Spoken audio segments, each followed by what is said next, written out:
आप सभी को जय श्री श्याम। दोस्तों,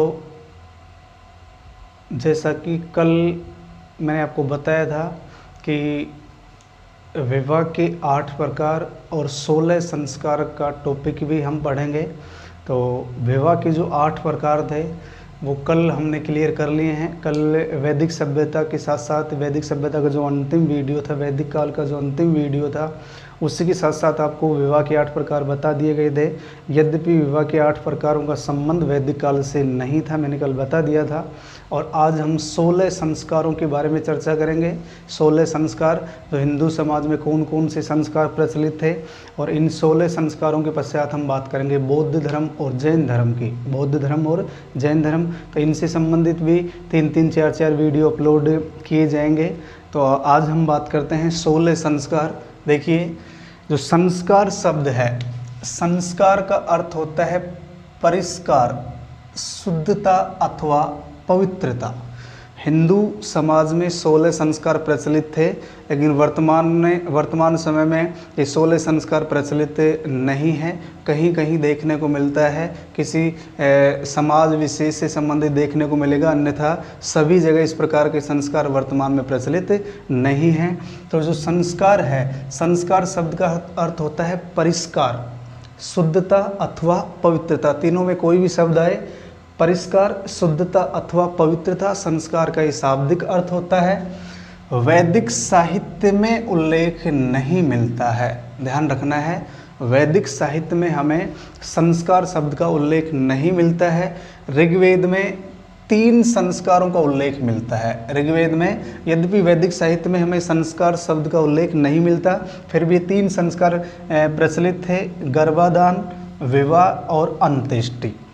गर्भाधान जो पहला संस्कार है, विवाह और विवाह के बारे में हमने चर्चा कर ली, और अंत्येष्टि ये अंतिम संस्कार है। तो इन तीनों का उल्लेख हमें ऋग्वेद में मिलता है, लेकिन वैदिक साहित्य में संस्कार का उल्लेख नहीं मिलता। वास्तविक रूप से 16 संस्कारों का उल्लेख सूत्र साहित्य अर्थात गृह सूत्रों में मिलता है। जिस प्रकार विवाह के जो प्रकार है उसका भी उल्लेख हमें सूत्र साहित्य में मिलता है, उसी प्रकार यहाँ भी जो संस्कार है, 16 संस्कारों का उल्लेख सूत्र साहित्य अर्थात गृह सूत्रों में मिलता है। मनु ने 13 संस्कार बताए। मनु ने 13 संस्कार बताए और गौतम ने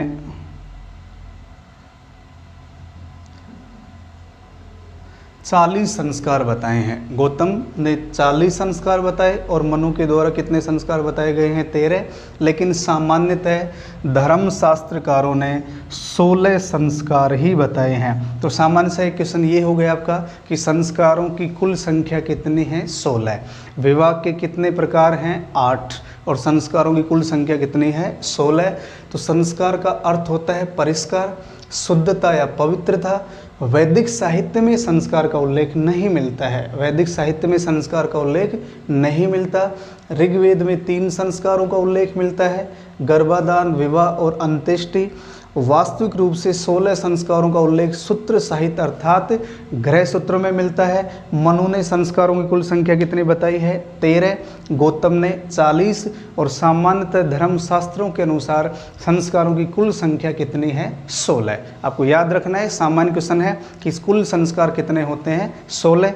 तो देखिए, पहला संस्कार है आपका गर्भाधान। पहला संस्कार कौन सा है? गर्भाधान हिंदू समाज का प्रथम संस्कार है। याद रखना है, हिंदू समाज का प्रथम संस्कार कौन सा है? गर्भाधान संस्कार।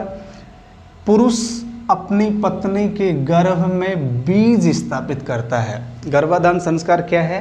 पुरुष के द्वारा अपनी पत्नी के गर्भ में बीज स्थापित करने की प्रक्रिया को गर्भाधान संस्कार कहा जाता है। हिंदू समाज का पहला संस्कार है। पुरुष के द्वारा अपनी पत्नी के गर्भ में बीज स्थापित करने की प्रक्रिया को गर्भाधान संस्कार कहा जाता है। गृह सूत्रों एवं स्मृतियों में स्त्री के ऋतुकाल के बाद की चौथी रात्रि को यह संस्कार शुभ माना है। गृह सूत्रों एवं स्मृतियों में स्त्री के ऋतुकाल के बाद की चौथी रात्रि को यह संस्कार शुभ माना जाता है और ये संस्कार पुत्र प्राप्ति हेतु किया जाता है, क्योंकि वैदिक काल में हमने अध्ययन किया था कि पुत्र प्राप्ति की कामना की गई है। पुत्र प्राप्ति हेतु किया जाने वाला एक महत्वपूर्ण संस्कार है। तो दोस्तों, संस्कारों की शुरुआत कहाँ से होती है? गर्भाधान संस्कार से। पहला संस्कार कौन सा है? गर्भाधान संस्कार। हम क्रम से संस्कारों का अध्ययन करेंगे क्योंकि हमें लास्ट अंतिम संस्कार तक चर्चा करनी है, और अंतिम संस्कार कौन सा होगा? अंत्येष्टि संस्कार। तो पहला संस्कार कौन सा हो गया? गर्भाधान। हिंदू समाज का प्रथम संस्कार है। पुरुष अपनी पत्नी के गर्भ में बीज स्थापित करता है। गृह सूत्रों एवं स्मृतियों में स्त्री के ऋतुकाल के बाद की चौथी रात्रि को यह संस्कार शुभ माना गया है और पुत्र प्राप्ति हेतु किया जाने वाला यह एक महत्वपूर्ण संस्कार है। इसके बाद नंबर 2, पुंसवन। ये गर्भाधान के तीसरे माह में किया जाता है। आपको याद रखना है दूसरा संस्कार कौन सा है? पुंसवन। ये गर्भाधान के तीसरे माह में किया जाता है और इसका भी उद्देश्य क्या है? वही पुत्र की प्राप्ति। ये संस्कार भी क्यों किया जाता है? पुत्र प्राप्ति के लिए।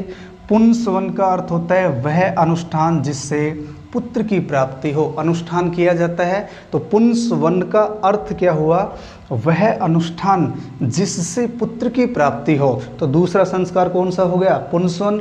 ये गर्भाधान के तीसरे माह में किया जाता है। गर्भाधान के तीसरे माह में किया जाता है, पुत्र प्राप्ति हेतु किया जाता है। और पुंसवन का अर्थ होता है वह अनुष्ठान जिससे पुत्र की प्राप्ति हो। वह अनुष्ठान जिससे पुत्र की प्राप्ति हो। तीसरा संस्कार है दोस्तों सीमंतोन्नयन।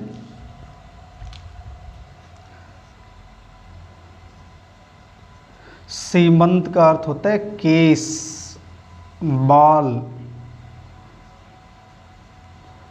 उन्नयन का अर्थ होता है उठाना। उन्नयन का अर्थ क्या होता है? उठाना। एक तो ये गर्भाधान के चौथे से 8वें माह के मध्य किया जाता है। चौथे माह से लेकर 8वें माह के मध्य पति के द्वारा मांग निकाली जाती है। पति के द्वारा पत्नी के बालों को, केसों को ऊपर उठाकर, देखिए सीमंत, केस, उन्नयन, उठाना, बालों को ऊपर उठाया जाता है और मांग निकाली जाती है। और इस संस्कार का उद्देश्य क्या है?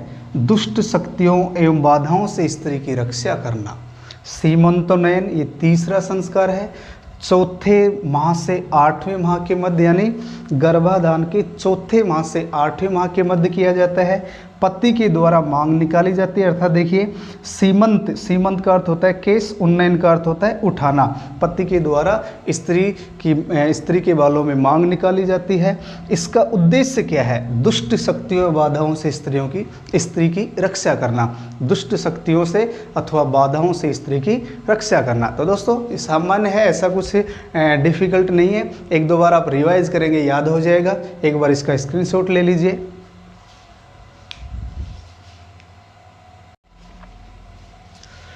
इसके पश्चात देखिए दोस्तों, चौथा संस्कार है जातकर्म। चौथा संस्कार कौन सा है? जातकर्म। तो शिशु के जन्म के समय किया जाता है। तो दोस्तों आपको याद रखना, जन्म से पूर्व 3 संस्कार संपन्न होते हैं। ध्यान रखना, एग्जाम में आया हुआ है, यहाँ नोट कर लेना। जन्म से पूर्व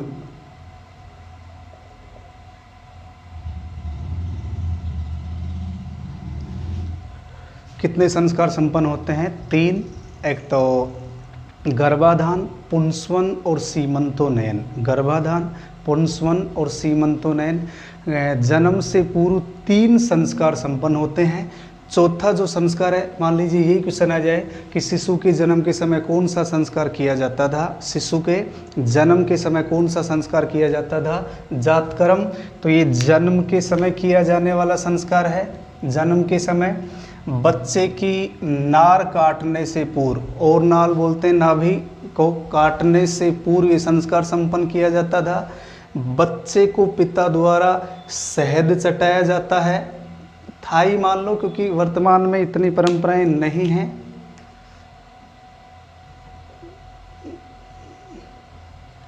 शहद चटाया जाता था और प्रथम बार माँ का स्तनपान करवाया जाता है। तो जात कर्म ये जन्म के समय किया जाता है, आपको याद रखना है। जन्म से पूर्व कुल कितने संस्कार हो जाते हैं? 3 संस्कार। जन्म के समय किया जाने वाला संस्कार कौन सा है? जात कर्म संस्कार। और इसमें बच्चे को पिता के द्वारा शहद चटाया जाता है और उसके पश्चात प्रथम बार माँ का स्तनपान, माता के द्वारा दूध पिलाया जाता है। इसके पश्चात है नामकरण। 5वां संस्कार कौन सा है? नामकरण। बच्चे के जन्म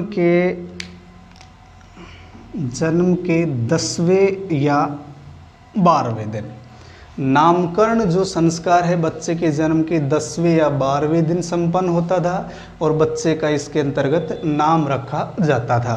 तो नामकरण पहला संस्कार हो गया आपका गर्भाधान, पुंसवन, सीमंतोनयन, ये जन्म से पूर्व किए जाने वाले संस्कार हैं। जन्म के समय किया जाने वाला संस्कार जात कर्म है। इसके पश्चात नामकरण जन्म के 10वें या 12वें दिन और इसके अंतर्गत बच्चे का नाम रखा जाता था। इसके पश्चात छठा जो संस्कार है वो है निष्क्रमण। शिशु के जन्म के 3 या 4 माह में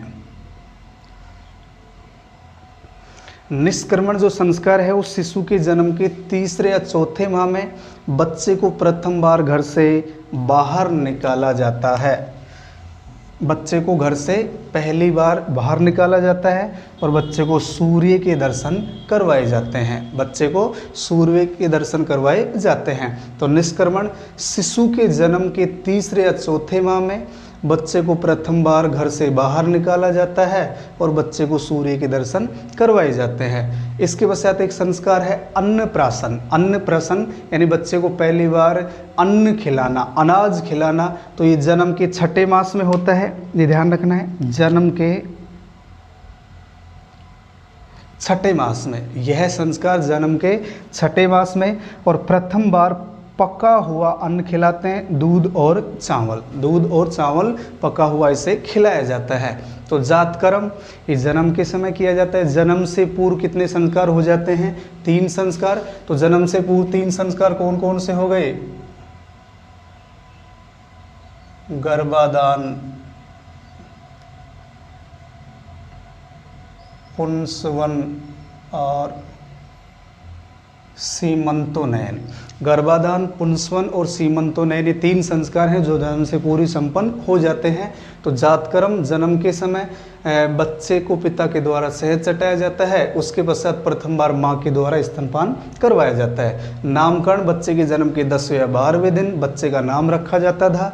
निष्क्रमण शिशु के जन्म के 3 या 4 माह में यानी बच्चे को पहली बार घर से बाहर निकाला जाता था और उसे सूर्य का दर्शन करवाया जाता था। अन्नप्राशन जब बालक की आयु 6 माह हो जाती है पहली बार उसे अन्न खिलाया जाता है और ये पका हुआ अन्न अर्थात दूध और चावल खिलाया जाता है।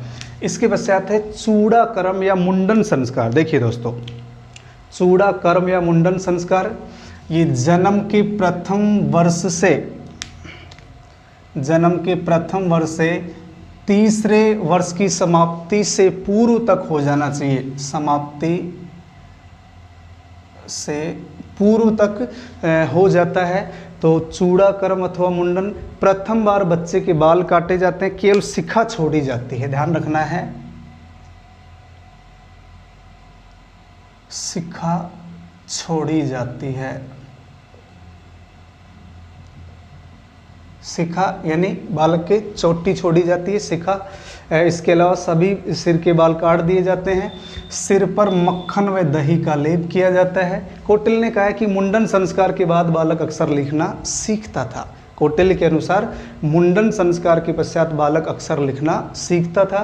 तो दोबारा देखिए, चूड़ा कर्म अथवा मुंडन संस्कार यानी बालक की आयु प्रथम वर्ष से तीसरे वर्ष की समाप्ति से पूर्व हो उस दौरान ये संस्कार संपन्न किया जाता था। प्रथम बार बच्चे के बाल काटे जाते थे, सिर पर मक्खन व दही का लेप, केवल शिखा छोड़ी जाती है। और कौटिल्य के अनुसार मुंडन संस्कार के पश्चात बालक अक्षर लिखना सीखता था। एक संस्कार है कर्णवेद संस्कार। कर्णवेद ये संस्कार देखिए जन्म के 8वें माह से 5 वर्ष की आयु तक कर्णवेद जो संस्कार है वो जन्म के 8वें माह से लेकर 5 वर्ष की आयु तक बालक के कानों को छेदा जाता है और उनमें बाली या कुंडल पहनाया जाता था। बालक के कानों को छेदा जाता है, उसमें बाली या कुंडल पहनाया जाता था। इस संस्कार का उद्देश्य क्या है? रोग प्रतिरोधक क्षमता को बढ़ाना। रोग प्रतिरोधक क्षमता को बढ़ाना, सोना चांदी लोहे के कानों में बालियां पहनाना, उसके माध्यम से रोग प्रतिरोधक क्षमता को बढ़ाना। इसके पश्चात है विद्यारंभ। जन्म के 5वें वर्ष में, याद रखना है आपको, जन्म के 5वें वर्ष में विद्यारंभ संस्कार की शुरुआत होती है और इस संस्कार के अन्य नाम है अक्षरा आरंभ या अक्षर लेखन। विद्यारंभ संस्कार के अन्य नाम कौन कौन से हैं? अक्षरा आरंभ या अक्षर लेखन। बालक को ओम, स्वास्तिक और नमः शिवाय के साथ वर्णमाला का ज्ञान करवाया जाता था। बालक को ओम, स्वास्तिक, नमः शिवाय के साथ वर्णमाला का ज्ञान करवाया जाता था। तो पहला संस्कार हो गया आपका गर्भाधान, दूसरा है पुंसवन, तीसरा है सीमंतोनयन। ये तीनों संस्कार बालक के जन्म से पूर्व संपन्न होते हैं। चौथा संस्कार जातकर्म। तो बालक के जन्म के समय कौन सा संस्कार संपन्न होता था? जातकर्म। उसके पश्चात है नामकरण, निष्क्रमण, अन्नप्राशन, चूड़ाकर्म अथवा मुंडन, कर्णवेद अथवा विद्यारंभ। तो ये 10 संस्कार हो चुके हैं आपके, 6 संस्कार और बचे हुए हैं। तो दोस्तों एक बार इसका स्क्रीनशॉट ले लीजिए। आप 2-4 बार इनको रिवाइज कीजिए। 2-4 बार रिवाइज करेंगे सारी चीज़ें आपको याद हो जाएंगी। वो आपको ज़रूर याद रखना है कि जन्म से पहले कितने संस्कार संपन्न किए जाते थे? 3 संस्कार, गर्भाधान, पुंसवन, सीमंतोनयन और जन्म के समय कौन सा संस्कार संपन्न होता है? जातकर्म। स्क्रीनशॉट ले लीजिए।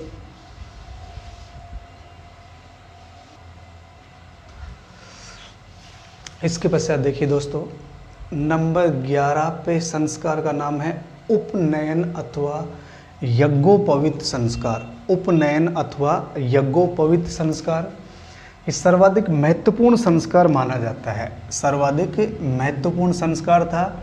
बालक के बौद्धिक उत्कर्ष की शुरुआत, बालक की बुद्धि का जो विकास है, बालक की सीखने की जो क्षमता है, वो इसी संस्कार के दौरान शुरू होती थी।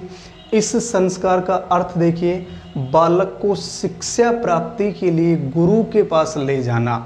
उपनयन का अर्थ होता है बालक को शिक्षा प्राप्ति के लिए गुरु के पास ले जाना।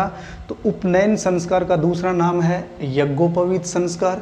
सर्वाधिक महत्वपूर्ण संस्कार था और ये बालक के बौद्धिक उत्कर्ष की शुरुआत मानी जाती है। संस्कार के तहत बालक के बौद्धिक उत्कर्ष की शुरुआत मानी जाती है, क्योंकि बालक को शिक्षा प्राप्ति के लिए गुरुकुल में, गुरु के आश्रम में, गुरु के पास भेजा जाता था। बालक को कठोर जीवन यापन करना पड़ता था, गुरु के आदेशों का पालन करना पड़ता था। लेकिन ये जो संस्कार है केवल द्विजों के लिए था। दोस्तों अगर आपने वीडियो देखा है तो आपको क्लियर हो गया होगा। द्विज, ये जो द्विज है, द्विज में कौन कौन है? एक तो है ब्राह्मण, एक है क्षत्रिय और एक है वैश्य। तो शूद्रों के लिए संस्कार नहीं था, शूद्र वर्ग के लिए संस्कार नहीं था, केवल द्विजों के लिए था। तो ब्राह्मण, क्षत्रिय और वैश्य को क्या कहा गया? द्विज। बोधायन के अनुसार इस संस्कार की आयु है 8 वर्ष से 16 वर्ष की आयु तक, यानी 8 वर्ष से इसकी शुरुआत और 16 वर्ष की आयु तक यह संस्कार संपन्न हो जाना चाहिए। और इस संस्कार का उद्देश्य क्या है? वेदों का अध्ययन करना। इस संस्कार का उद्देश्य क्या है? वेदों का अध्ययन करना। तो 11 नंबर पे संस्कार है आपका उपनयन अथवा यज्ञोपवीत। सर्वाधिक महत्वपूर्ण संस्कार था। बालक के बौद्धिक उत्कर्ष की शुरुआत होती थी। इस उपनयन का अर्थ होता है बालक को शिक्षा प्राप्ति के लिए गुरु के पास ले जाना, और ये केवल द्विजों के लिए था। ब्राह्मण, क्षत्रिय और वैश्य, शूद्रों के लिए उपनयन संस्कार का उल्लेख नहीं मिलता। बोधायन के अनुसार इस संस्कार की आयु कितनी है? 8 वर्ष से लेकर 16 वर्ष की आयु तक। और इसका उद्देश्य क्या था? वेदों का अध्ययन करना। इसका उद्देश्य क्या है? वेदों का अध्ययन करना। इसके बाद नंबर 12 पे आपका संस्कार आता है वेदारंभ संस्कार। नाम से पता चल रहा है वेदारंभ, वेदों का अध्ययन करना, वेदों की शुरुआत। देखिए वेदों का अध्ययन करना, ये भी इसका उद्देश्य है। वेदारंभ सर्वप्रथम उल्लेख व्यास स्मृति में मिलता है। वेदारंभ संस्कार का सर्वप्रथम उल्लेख हमें कहाँ मिलता है? व्यास स्मृति में। यह पूर्णतया एक शैक्षणिक संस्कार था।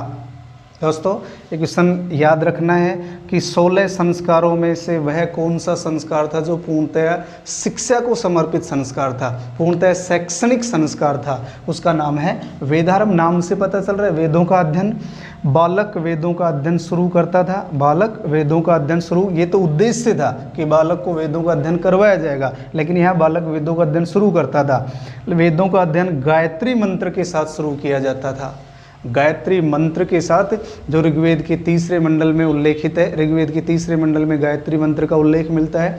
तो गायत्री मंत्र के साथ वेदों का अध्ययन शुरू करता था। तो वेदारंभ सर्वप्रथम उल्लेख कहाँ मिलता है? व्यास स्मृति में। यह पूर्णतः एक शैक्षणिक संस्कार था। वेदारंभ संस्कार पूर्णतः शैक्षणिक संस्कार था। बालक वेदों का अध्ययन शुरू करता था, और वेदों का अध्ययन किसके साथ शुरू करता था? गायत्री मंत्र के साथ, जिसका उल्लेख हमें ऋग्वेद के तीसरे मंडल में मिलता है। इसके पश्चात केशांत अथवा गोदान। कौन से संस्कार को गोदान संस्कार भी कहा जाता है? कौन से संस्कार को गोदान संस्कार भी कहा जाता है? तो कौन सा हो जाएगा? केशांत। 16 वर्ष की आयु में प्रथम बार बालक की दाढ़ी मूछ बनवाई जाती है। 16 वर्ष की आयु में पहली बार बालक की दाढ़ी मूछ बनवाई जाती थी, और बालक गुरु को एक गाय दक्षिणा में देता था। बालक के द्वारा गुरु को गाय दक्षिणा में दी जाती थी, इसलिए इसे गोदान संस्कार भी कहा जाता है। तो उपनयन केवल द्विज के लिए था। वेदारंभ ये पूर्णतः शैक्षणिक संस्कार था। गायत्री मंत्र के साथ वेदों की शुरुआत करता था, वेदों का अध्ययन शुरू करता था।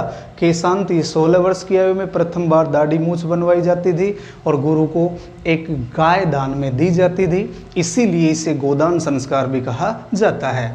इसके पश्चात देखिए दोस्तों, समावर्तन। ये भी एक महत्वपूर्ण संस्कार है। शिक्षा समाप्ति के बाद घर लौटते समय ये संस्कार किया जाता था। समावर्तन, समाप्ति, समावर्तन का अर्थ है समाप्ति। तो शिक्षा की समाप्ति के बाद घर लौटते समय ये संस्कार किया जाता था। दोस्तों शिक्षा समाप्ति के बाद, यानी बालक गुरुकुल में गुरु के पास शिक्षा प्राप्त कर रहा है, उपनयन संस्कार से शुरुआत होती है, वेदों का अध्ययन करता है। केशांत पहली बार दाढ़ी मूछे बनवाई जाती हैं, उससे बालक के द्वारा गुरु को गाय दान में दी जाती है, गोदान भी कहा जाता है। उसके बाद आता है समावर्तन। तो शिक्षा समाप्ति के बाद जब बालक घर लौटता था, उस समय ये संस्कार किया जाता था, जिसका नाम है समावर्तन। इस समय स्नान करवाया जाता था, बालक को स्नान करवाया जाता था, और इस संस्कार के पश्चात विद्यार्थी को क्या कहा जाता था? स्नातक। यानी शिक्षा समाप्ति हो जाती थी, शिक्षा पूर्ण कर लेता था, और व्यक्ति को गृहस्थ आश्रम में प्रवेश की अनुमति देता था। दोस्तों इसी आश्रम की इस संस्कार की समाप्ति के पश्चात ब्रह्मचर्य आश्रम की भी समाप्ति हो जाती है। याद रखना है, ब्रह्मचर्य आश्रम की समाप्ति। हमने 4 आश्रमों के बारे में अध्ययन किया था, मैंने डिटेल से बताया था आपको। ब्रह्मचर्य, गृहस्थ, वानप्रस्थ और संन्यास। ब्रह्मचर्य, गृहस्थ, वानप्रस्थ और संन्यास, चारों आश्रमों के बारे में आपको डिटेल से बताया था। तो कौन से संस्कार के दौरान ब्रह्मचर्य आश्रम की समाप्ति होती है? समावर्तन। और कौन सा संस्कार गृहस्थ आश्रम में प्रवेश की अनुमति देता था? वो भी कौन सा हो जाएगा? समावर्तन। इसके बाद एक संस्कार है विवाह। प्राचीन हिंदू समाज का एक महत्वपूर्ण संस्कार था विवाह। प्राचीन हिंदू समाज का एक महत्वपूर्ण संस्कार था। व्यक्ति का गृहस्थ आश्रम प्रारंभ होता था। देखिए यहाँ गृहस्थ आश्रम में प्रवेश की अनुमति दी जा रही है। इस समावर्तन संस्कार के तहत व्यक्ति को गृहस्थ आश्रम में प्रवेश की अनुमति दी जा रही है, लेकिन यहाँ व्यक्ति का गृहस्थ आश्रम में प्रारंभ या गृहस्थ आश्रम में व्यक्ति प्रवेश करता था। हिंदू समाज में विवाह एक पवित्र और धार्मिक संस्कार माना गया है। हिंदू समाज में विवाह सौदेबाजी पर आधारित न होकर एक धार्मिक और पवित्र संस्कार माना गया है, और इसका उद्देश्य क्या है? पति व पत्नी के सहयोग से विभिन्न पुरुषार्थों को संपन्न करना। पुरुषार्थों के बारे में हमने चर्चा भी की है। धर्म, अर्थ, काम और मोक्ष, 4 पुरुषार्थ होते हैं। तो पति व पत्नी के सहयोग से विभिन्न पुरुषार्थों को संपन्न करना, ये विवाह का एक मुख्य उद्देश्य है। भारतीय संस्कृति में, हिंदू संस्कृति में विवाह एक पवित्र और धार्मिक संस्कार माना गया है। यानी यूरोपीय संस्कृति, पाश्चात्य संस्कृति में विवाह सौदेबाजी पर आधारित माना जाता है, आज भी यही कंडीशन है। लेकिन भारतीय संस्कृति में, भारतीय समाज में इसे एक पवित्र और धार्मिक संस्कार माना गया है। अंतिम जो संस्कार है वो है अंत्येष्टि संस्कार। अंतिम संस्कार कौन सा है? अंत्येष्टि संस्कार। ये जीवन का अंतिम संस्कार है और ये मृत्यु के पश्चात किया जाता है। मृत्यु के पश्चात मृतक शरीर को मंत्रों के माध्यम से, मंत्र उच्चारणों के माध्यम से अग्नि को समर्पित कर दिया जाता है। तो ये जीवन का अंतिम संस्कार है। तो दोस्तों, हमने मानव जीवन से जुड़े हुए, प्राचीन संस्कृति से, प्राचीन काल से जुड़े हुए 16 संस्कारों के बारे में अध्ययन किया है, जो जन्म से पूर्व शुरू होते हैं। यानी जन्म से पहले 3 संस्कार संपन्न होते हैं, गर्भाधान, पुंसवन, सीमंतोनयन। और जन्म के अवसर पर कौन सा संस्कार संपन्न होता था? जात कर्म संस्कार। और मानव जीवन का अंतिम संस्कार कौन सा है? अंत्येष्टि संस्कार। इसीलिए कहा भी गया है कि मनुष्य को इस जीवन में अच्छे कर्म करने चाहिए। जो इंसान मनुष्य देह को पाकर के भी अच्छे कर्म नहीं करता है वह नरक का भागी होता है, ऐसी हमारी मान्यता है। इसीलिए व्यक्ति को अपने जीवन को सही तरीके से, यानी अच्छे आचार विचारों से, अच्छी बातों के माध्यम से व्यतीत करना चाहिए, क्योंकि आज स्वर्ग और नरक की कल्पना केवल यहीं देखी जाती है। ये प्रकृति का नियम है कि इंसान जैसा करता है उसको उसी के अनुसार अपना कर्मों का फल भोगना पड़ता है, और इंसान को इसी जीवन में कर्मों का फल भोगना पड़ता है। तो ये अंतिम संस्कार है। तो व्यक्ति इस दुनिया में क्या लेके आता है, क्या लेके जाता है, ऐसा कुछ भी नहीं है। जैसे वो कहा जाता है कि सिकंदर मुल्कों के मालिक थे, जब दुनिया से गए तो दोनों हाथ खाली थे। सिकंदर के बारे में कहा जाता है कि सिकंदर मुल्कों के मालिक थे, दुनिया से गए तो दोनों हाथ खाली थे।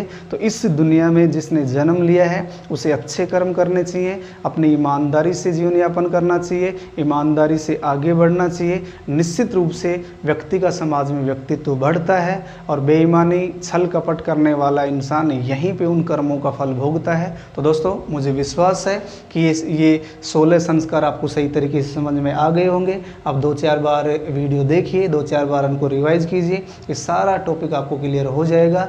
इसके बाद हम एक नए टॉपिक पे चर्चा करेंगे, जो होगा आपका बौद्ध धर्म, और बौद्ध धर्म के बाद हम बात करेंगे जैन धर्म। तो जय हिंद, जय भारत। इसका स्क्रीनशॉट ले लीजिए।